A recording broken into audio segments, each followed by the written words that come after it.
Eto na nga mga chong, marami tayong basketball updates. Renza Bando ay maglalaro sa Strong Group Athletics. Ito na nga ba ang magiging guest team ng PBA? Latest update kay Jeremiah Gray, merong good news, meron ding bad news. Sa ngayon nga mga chong ay sinusubukang solusyonan ng Barangay Ginebra ang kanilang mga naging problema matapos ang kanilang pagkabigo sa kanilang naging kampanya ngayong All Filipino Conference. May mga tinatarget nga na players ang Barangay Ginebra, lalong-lalo na itong si Al Francis Chua. Pero isa nga si Jeremiah Gray sa posibleng maging solusyon sa problema ng Barangay Ginebra. Sa ngayon nga mga chong ay patapos na ang recovery nitong si Jeremiah Gray. Actually, okay na ang nasabing player.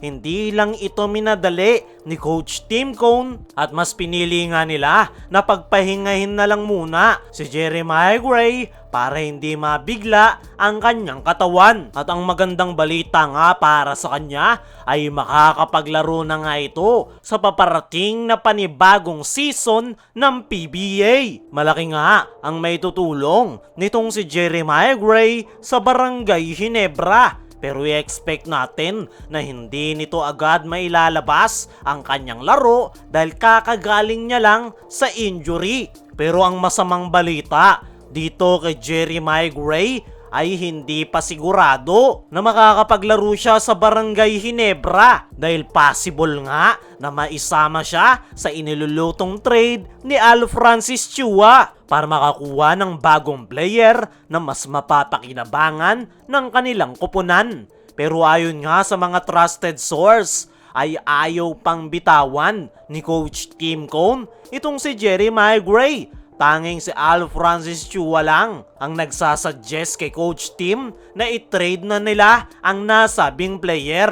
Pero mukhang ayaw pa ni Coach Tim na bitawan si Jeremiah Gray at gusto pang bigyan ng pagkakataon sa paparating na panibagong season ng PBA. Para sa akin mga chong ay mahusay naman talaga itong si Jeremiah Gray. Maasahan nga ito pagdating sa outside shooting. Ang problema lang talaga sa kanya ay ang kanyang mga injuries. Nagiging injury prone na nga itong si Jeremiah Gray at yan nga ang ina-anticipate ni Al Francis Chua, kaya habang maaga at mataas pa ang trade value ay gusto na nitong i-trade ang nasabing player.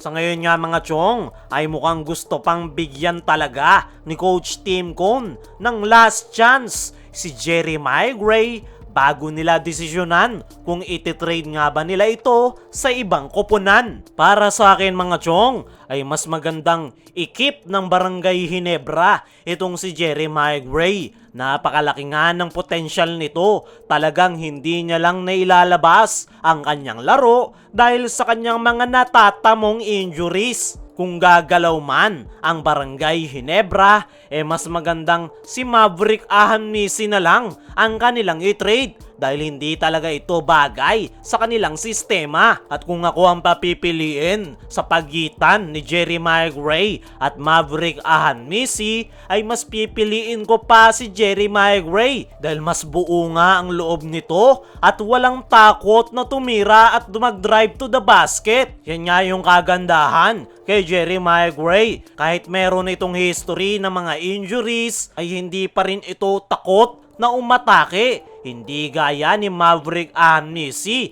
hindi pa injury pero playing safe kaya hindi talaga siya bagay sa Barangay Ginebra at sa sistema ni Coach Tim Cone. Sa ngayon ay isa itong si Jeremiah Gray sa kinoconsider ng Barangay Ginebra na gawing trade asset para sa inilulutong trade ni Al Francis Chua. Pero sana nga lang mga chong ay bigyan pa ito ng pagkakataon lalong-lalo na ni Coach Tim Cone. Kung si Jeremiah Gray ay may good news at bad news, ito namang si Renza Bando ay maglalaro sa Strong Group Athletics. Ito na nga ba ang magiging guest team ng PBA? Ito ngang si Renz Abando mga chong ay umayaw na sa Korean Basketball League matapos siyang bitawan ng kanyang huling koponan na JKJ Red Boosters. At dahil dyan, maglalaro nga itong si Renz Abando sa Strong Group Athletics kung saan sasali sila sa William Jones Cup na gaganapin sa Taiwan. Literal na strong group dahil strong lineup rin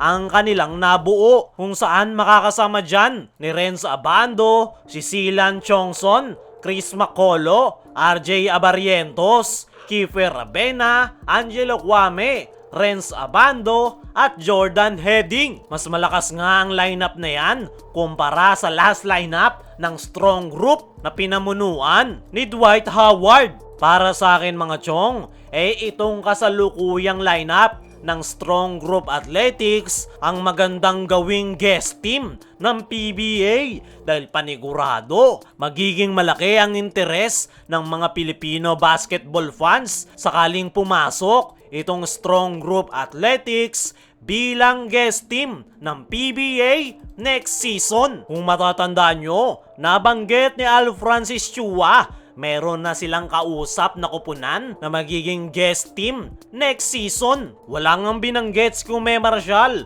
kung anong koponan yan. Pero sana nga lang talaga mga chong, isa ang Strong Group Athletics sa nakausap ng PBA bilang maging panibagong guest team. At sana lang talaga ay mangyari yan. Kayo mga chong, agree ka ba na maging guest team ang Strong Group Athletics next season sa PBA?